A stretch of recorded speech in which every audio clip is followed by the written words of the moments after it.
Well, I guess to start off this discussion, I'm sort of basing this a little bit off of what David said, but then also what I think Ben is extending across, which this issue is race a social issue, or is this an issue that is clearly affected, somewhat ordered by, and structurally enhanced by economic exploitation, right?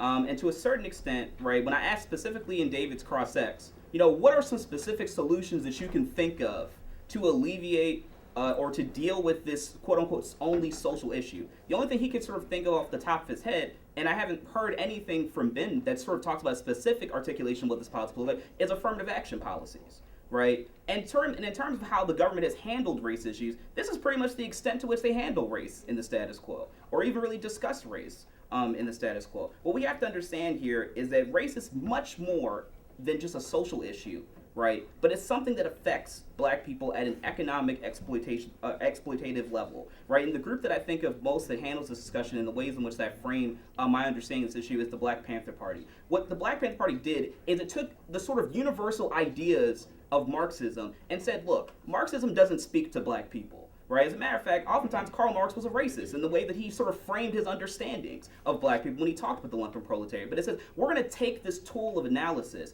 and we're going to apply it to our very specific constituency and begin to understand the ways in which the economic exploitation affects and orders and structures our lives. And in terms of the specific demands they met, they said, we need, as black people, land, bread, housing, education, justice, clothing, and peace. Right? What this means in terms of the 60s and the 70s moment, right, is that in the 70s, but what you had this hippie movement that very much was like the Occupy movement. You had some white people out in fields having free sex and doing weird things and not really making political demands. Yeah, I mean, they believed in peace and love and they didn't really believe in making specific demands. What happened in this moment, though, is the Black Panther Party, instead of rejecting this sort of zeitgeist of just loose-based politics, said, we're going to use the moment that is produced by these people, and we're going to fundamentally take advantage of it for our own specific local constituency.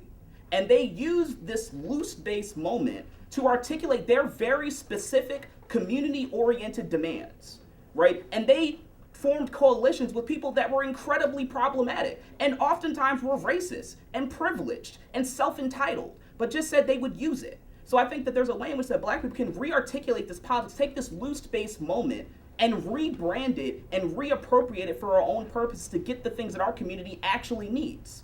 And that's, again, land, bread, housing, clothing, freedom from the credit crisis that's crunching us right now, freedom from the economic exploitation that's affecting our communities as we know it.